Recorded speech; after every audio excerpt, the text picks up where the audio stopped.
welcome to the Inner Sanctum. Where are we? May, Mother's Day here in Australia.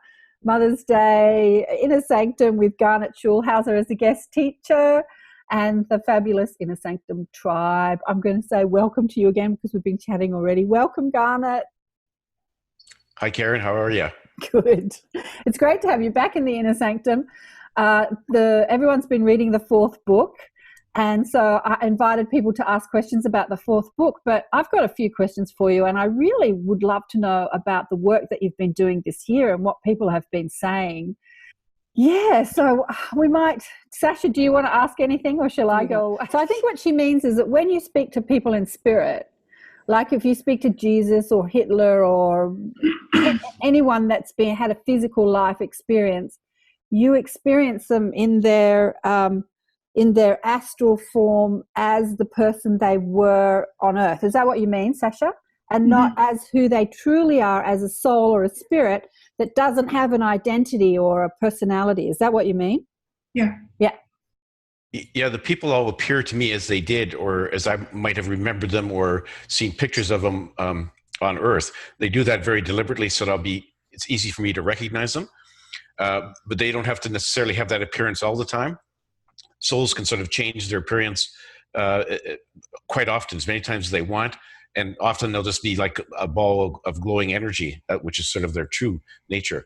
But no matter what sort of appearance they're showing people, whether it's a ball of light or is their actual life on Earth, they all have a unique energy signature, and so souls can tell other souls immediately who they are, no matter how they appear. But they do that very deliberately when I speak to them. So Jesus appeared as I remember pictures of him. You know, of course, I wasn't living 2,000 years ago, but the way the artists have depicted Jesus. So he shows up to me in that form just so that I'm more comfortable and I understand who he is. The same thing with Hitler and Moses and Buddha and Muhammad and all the other people. But how they appear when they're not with me, I don't know. That's certainly entirely up to them. You know, I remember, Garnet, in one of your books, I don't remember which one, you spoke to a couple of souls, and I'll never forget this. There's a couple of things that, you know, having read all four books, that really stick out, and this is one of them. And they presented to you as balls of light.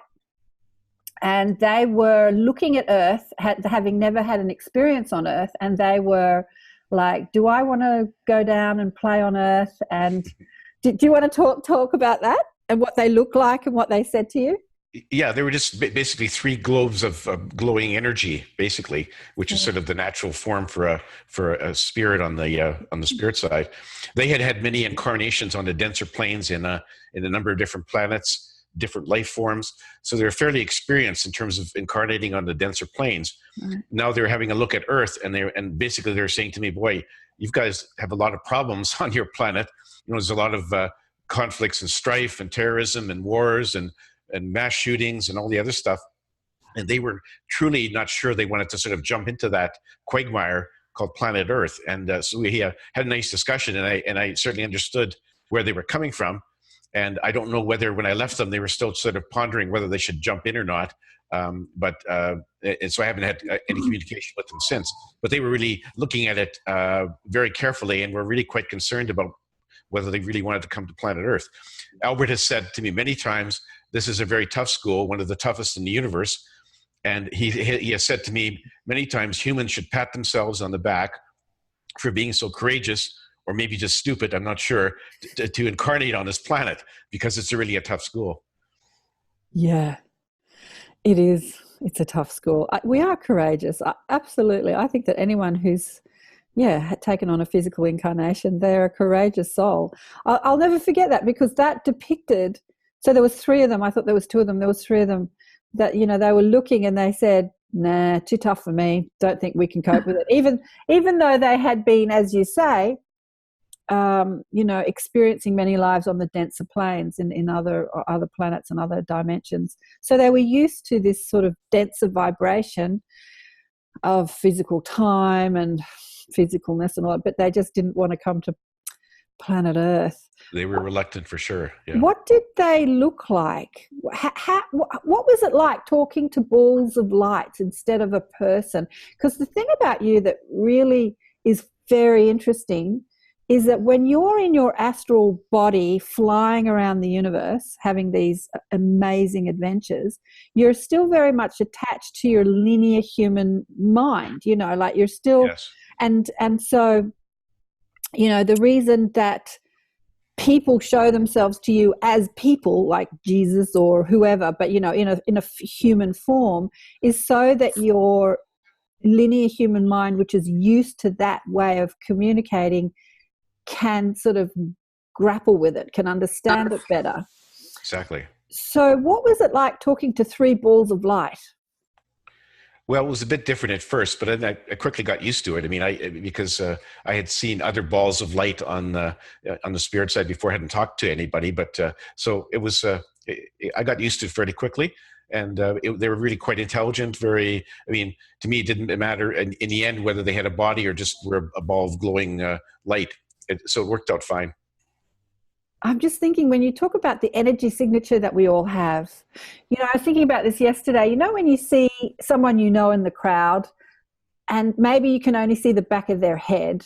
So it's not like you can see their facial features, or it might just be someone with a hat on, but you absolutely know it's them because there's something about that energy signature that your energy recognizes. And you go, oh, you know, there's my mate, or there's my brother, or there's my son, or whatever. Because even though it's just like the back of a head with a baseball hat on it, it's just like the back. It's not distinguishable in any way, you know, through your eyes. You have that recognition of their energy. And that's what's happening. You're detecting their energy signature, even though you can't see their face. You know who they are. Yeah, exactly. So I guess that when you were talking to the three balls of light, you got that sort of essence, didn't you? That just, I'm talking to people. I'm talking to people that look like light. I'm talking to souls. Yeah. Souls. People are what occupies planet Earth. On the spirit side, they're souls, spirits, whatever. Yeah. Well, yeah, no, I knew who they were. Yeah. You're used to speaking to all forms of life, you know, because you've had these amazing adventures. But for people like us, who are used to speaking to people that have faces, it would be a little different. You'll get used to it, Karen. You get used to it. Yeah, you do. Have you got any more questions, Sasha? Aglaya. Yeah. Well, it's on the spirit side, so it's in the very highest dimension which is our natural home, and so that's where it resides. It's way up there, like so far up that you can't even see it from here. But when you was talking to Ariel, I got the feeling that you were going through portals before you met her. You had the ball of light. You went in, and then you had the eye. Yes. You went in, and then you had a door. That was just it was all in the same dimension on the spirit side. That was just an elaborate sort of entrance that she set up for me to see if I would follow through and get to her. So it was all on the spirit side. It wasn't a different dimension. So Ariel is on the spirit side, just like Jesus and Buddha and Muhammad and all the other people I've spoken to. Wouldn't there be another dimension where they don't present in form, like they're just all hanging out as balls of light and they're not in form? Wouldn't there be another dimension like that? Well, it's all part of the spirit side. Like the souls in the spirit side can be balls of light, or they can appear as people that they used to be on Earth. But it's all just a matter of it's through thought creation. They just can change their appearance anytime. But it's all in the same plane. It's all in the spirit side, which is a very, very high dimension, very high vibration.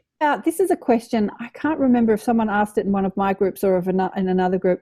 What about aliens that leave their form as aliens? Because, you know, something else that stuck out about your books is in book, you went to a planet where you saw these spider-like beings, and you know, I'm going to mute. I don't know who's spider-like beings that were.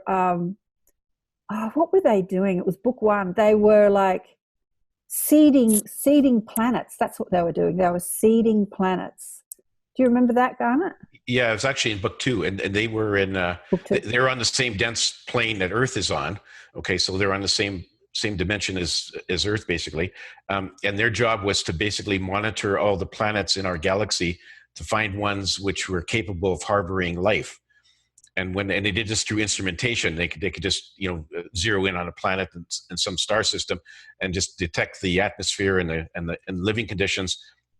And if they decided it was capable of harboring life, they would make a report to the Galactic Council, and the Galactic Council would then organize other ETs with faster than life spacecraft to pick up life from one planet and take it to the new planet. So that was sort of the seeding of life on other planets, and that's how they explained how Earth was originally seeded with life as well.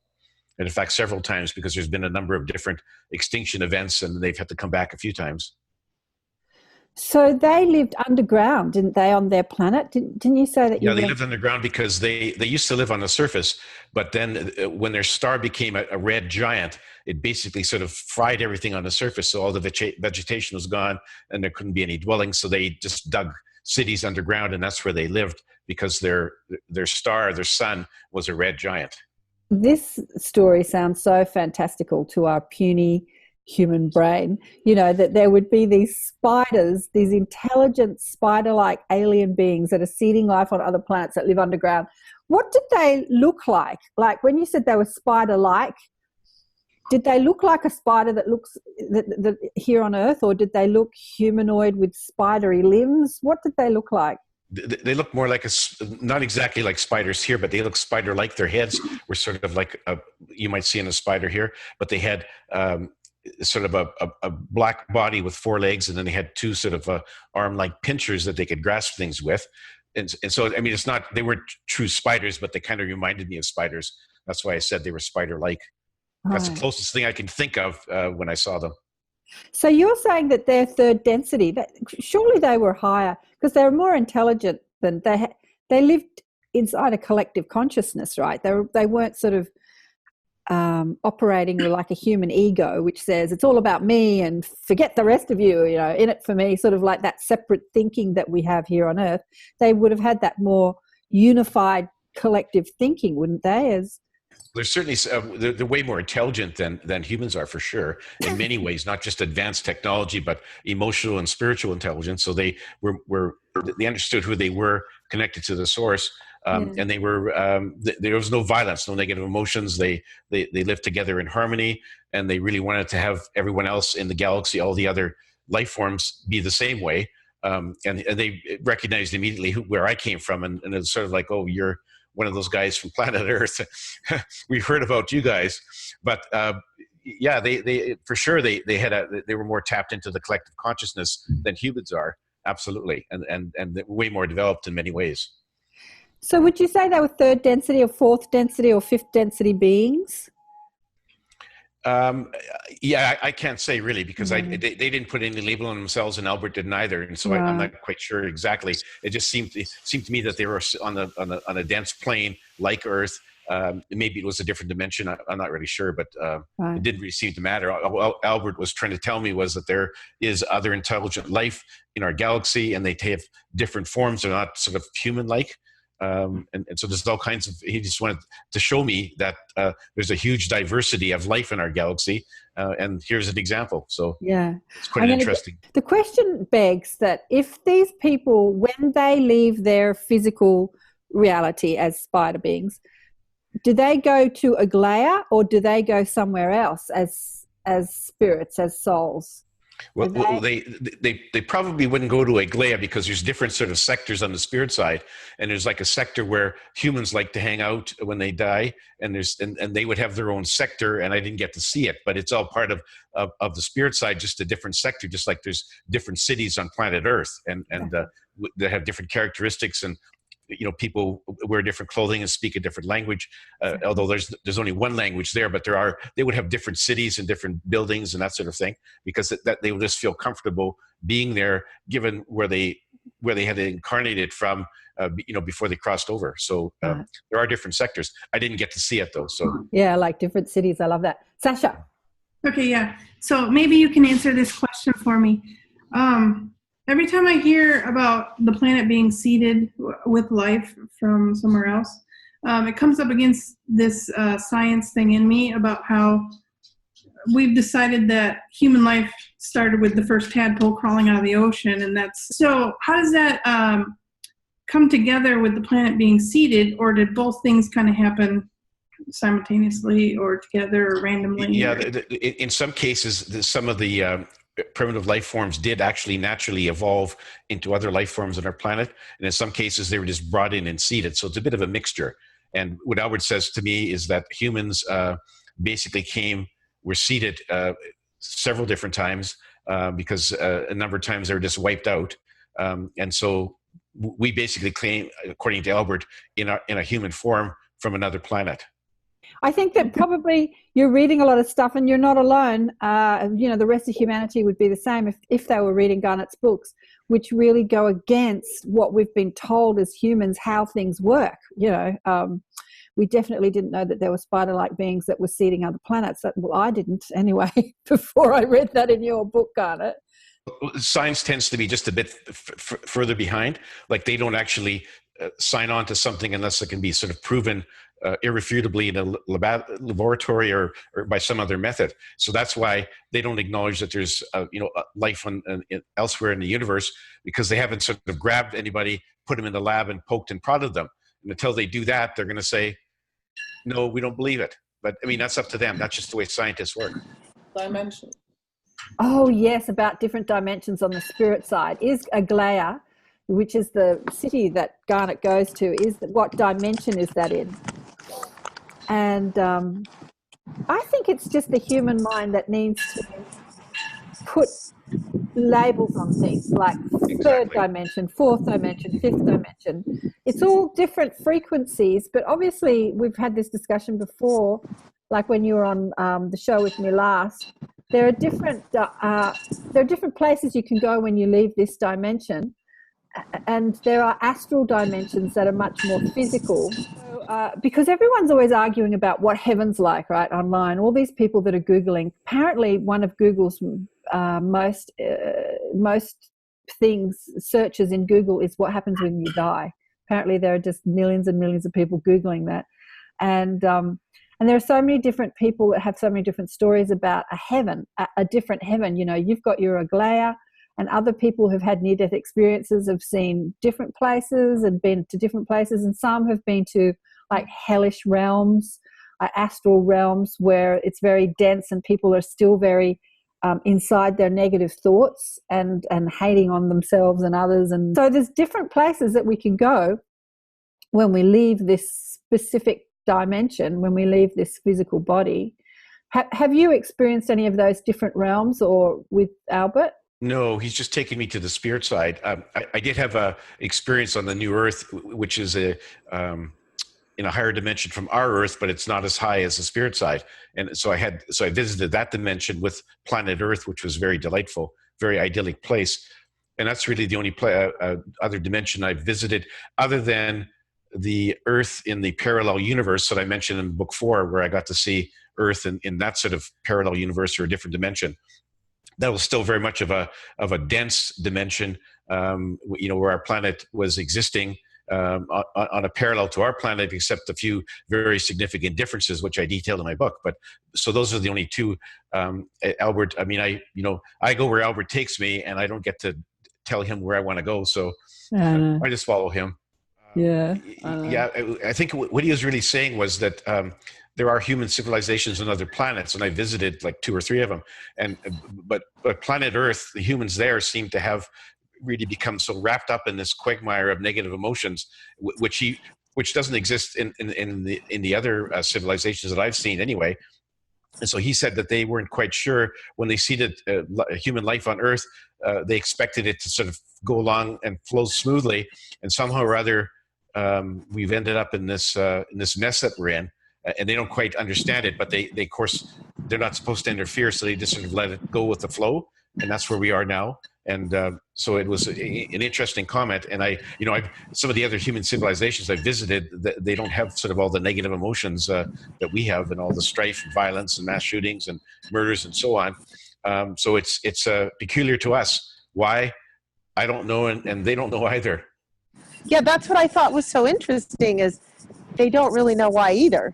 They just know that we have a harder time here, or we seem to have a harder time remembering where we came from, and that, like you say, we get so much more caught up in the human emotions like fear and negativity. And I was just blown away by that part. You know, you think on the other side they know everything. I think on the other side they know everything, but they really don't. So yeah, we're a bit of a curiosity for them in terms of how we've developed.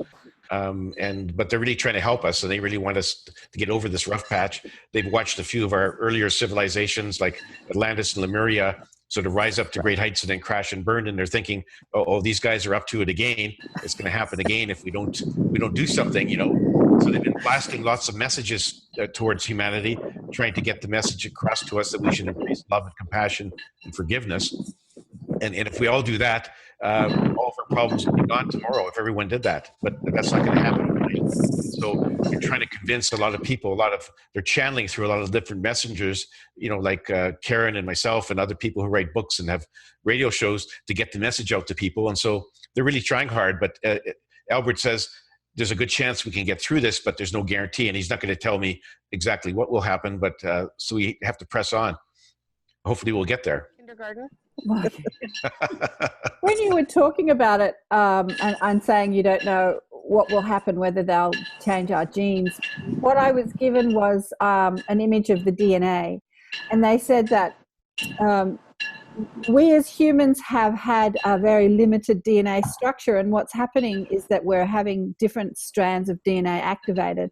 And part of that activation process is that we become more empathic and telepathic and intuitive.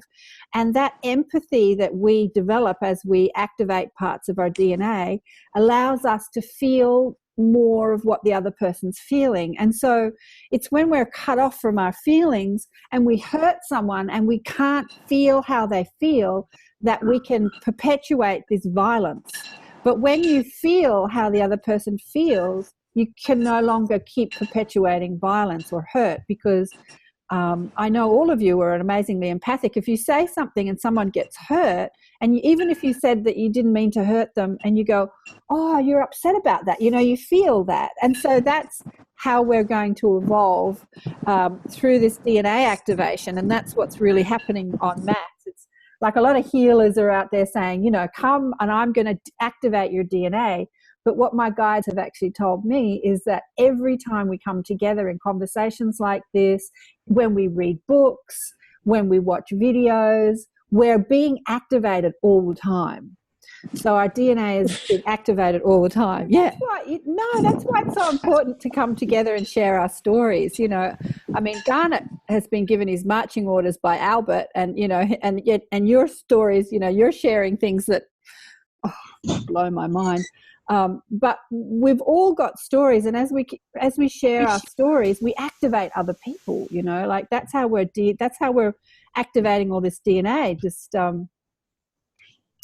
Just activating that remembrance of who we are, because when we come into this dense environment, we're under the forgetfulness, and it's just a matter of remembering. And I have to say, Garnet's books, they just blew my mind. I mean, Spiders on Mars. You know, David Bowie was singing Spiders on Mars, you know that song? And I just kept thinking about the spiders, you know, in book 2. And, it's just fascinating how it all happened. Now, you know, I figure that if we can go through walls, you know, if we can do what you do, Garnet, anything is possible. If you know, anything is possible, just absolutely anything. All this stuff on the internet that seems so fantastical, you know, for some reason, you know, when you contacted me and I read your first book, for some reason I didn't disbelieve any of it. Like none of it. It seemed all completely plausible and real to me. And you have this credibility which just seemed completely, like everything you said seemed just truthful to me. Like there's just no reason that you would make any of it up. So as I say, you know, your work really blew my mind. And so I figure if you can experience the things you do, anything's possible, really, isn't it? I mean, anything. It is, yes. Yeah. Yeah, and it's just within the limits of your imagination, and imagination can take you anywhere. And so, yeah, it is possible for sure.